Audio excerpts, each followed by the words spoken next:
Hello everyone and welcome back to the next episode of Tech Horizon produced by NST Tech Solution. I'm Khushboo and today I want to talk about artificial intelligence or AI. Today in this world where the ChatGPT, Claude, generating AI pictures, automations and AI is taking every work and even the AI has become like part of our life. So today I wanted to start a question with my co-host. Welcome back Animesh with podcast and I wanted to start the question for the basic question about the AI, which is like, can AI take our job? Great.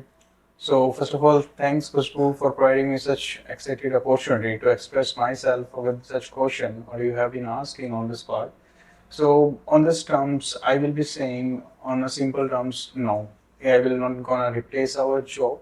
Apart from this, this confirmation is not from my end. It is from the CEO of Nvidia as well. Like Mr. Jensen also have been mentioned on this terms that AI will not gonna replace the jobs. They will not gonna replace the humans. But what AI will be gonna do that in your 100% of your job, it will gonna take some percentage which will be going to be involved with the AI so that you can increase your efficiencies and you're gonna provide a efficient outcome as soon as possible in terms of the time interval as well. So that's how AI will be gonna look ahead with the world, and that's the reason how AI will be gonna used. Okay. So basically, you mean that like AI can help us in some sort of way, but it cannot replace us. Like on this terms, if you'll be gonna say, see, AI will not gonna fully replace any such kind of jobs. If you'll be gonna say, might be few jobs will be gonna automated with the AI, but like near about 95 or 96% of that task will be automated. But if you will say in simple terms, AI will not gonna automate 100% of the jobs. So that's how it will be there, because in each and every process or in each and every job, a human touch must be required. If you will be thinking on this terms, let's have a like understanding on the past when the conveyor belts have been introduced to the manufacturing domain. The people have been thinking that the robots and the robo arms what have been introduced in the manufacturing domain to manufacture large parts in the industries like the cars, trucks, and many more other mechanical parts. So in that terms, the people will be thinking in earlier world that the work will be going to be extinct from the human end. But no, that is not a scenario. It is for the ease of the human, where you can say like where the 10 humans will be involved in a task to carry out a large manufacturing part of any automation means on automotive tools and all. So that can be easily be carried by the two humans. But there should be a human touch which will be going to be required. Although, like some things, if you're gonna say on terms of vending machines, the vending machines are there in the industry right now where we can go ahead and buy and purchase some drinks from there. So that can be done, but here you can say it is for ease of us. It is not gonna go and grab the job of a shopkeeper. Because in vending machines you can put some specific products over there, like 10 to 20. You will be not able to put whole products over there. All the grocery things. Yeah, so that is the thing, because if you need a recommendation from them, the AI is not 100% perfect to give you the such recommendations on that. You should have a human touch on that. So AI will not gonna go ahead to take your job 100%. It will be gonna be the part in future that you'll be using some percentage of AI in your job. Let's suppose if you are be a video editor, so you are editing 10 videos in a day. So on the same terms, if you'll be gonna take ahead with the AI, by using AI you can edit 20 videos. So that will be there. But here the thing is that if you are be talking as a being a person, as a professional in the jobs, so you will be gonna be replaced due to affected with the AI this corporate world, because you will be going to be replaced. Why? You are not using AI. Because in future, the company will be preferring those candidates who can automate their work with the AI so that the company can also get a good efficiency on that. So that's how it will be there. So as you're working in NSC Tech Solution, goes to client, you like get information from the client, you tell them about you get the information about their pain points and their problems. So how often you use AI in your job? See, in this terms, I will be saying definitely on the everyday basis, I am using the AI tools for my assistance. But here, one thing I want to mention that I am not 100% be dependent on those AI tools. It's the percentage what I will be requiring, so, and then I have to brainstorm my brain to get a response or the correct action I will be gonna put on that part, because I'm not gonna take any actions in my corporate world just only with the suggestions of the AI. I have to use my own brain as well to get the decisions to be done. But I want to talk about some real example. Like recently, my friend was working in a tech, and she was working as a software engineer, and she was using AI. She was using Claude for her codes, and then she was like little too much dependent on the AI, I guess, and all her work was dependent on the AI, and she lost the job. They didn't like make her a permanent. So like, how would you then say that like within the use of AI, like we become efficient? I feel like with AI we become dependent.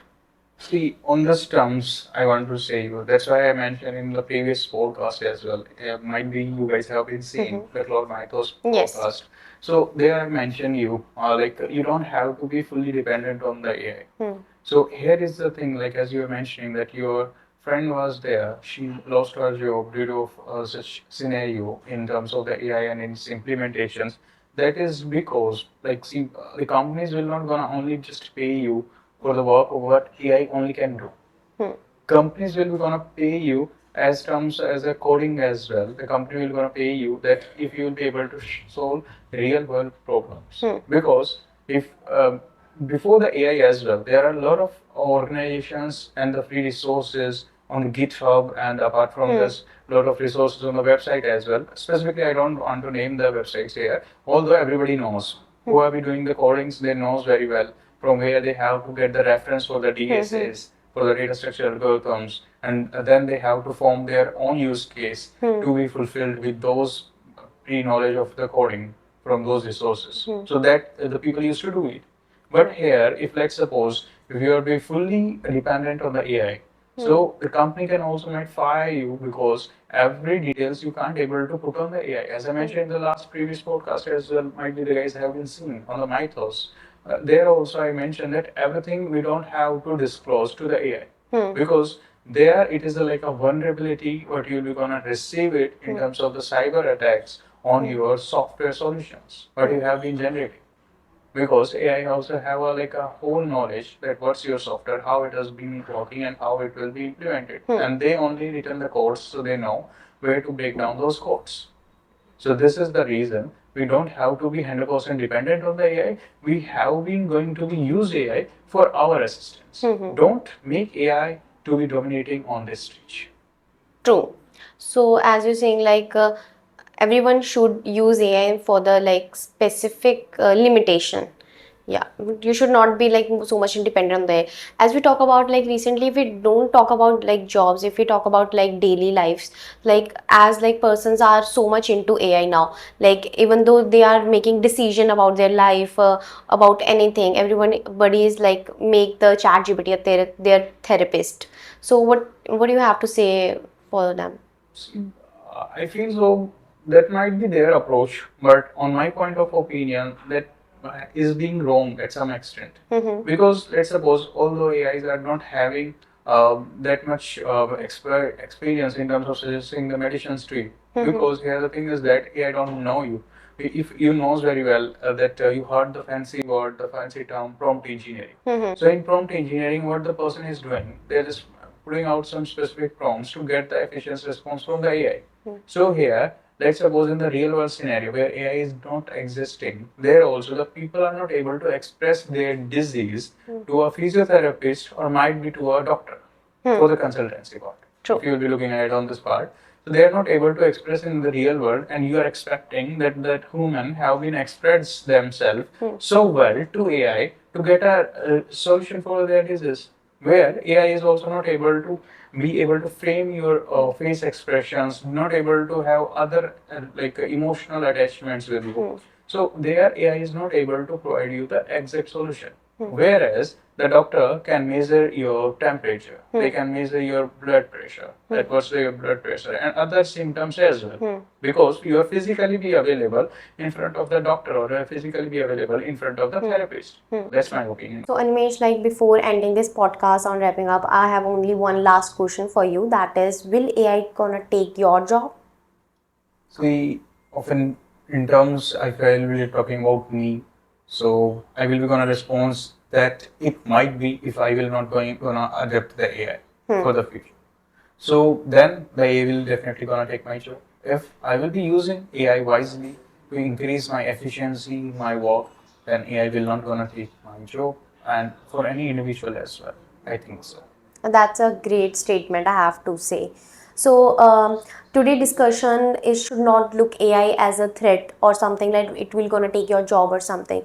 You should see AI as an opportunity to learn, to grow in the future, to know about the future, that AI is coming and blooming in the future. And when we work within AI, as Animesh told in podcast, like you can grow, you can become stable in your life, and you can do so many things.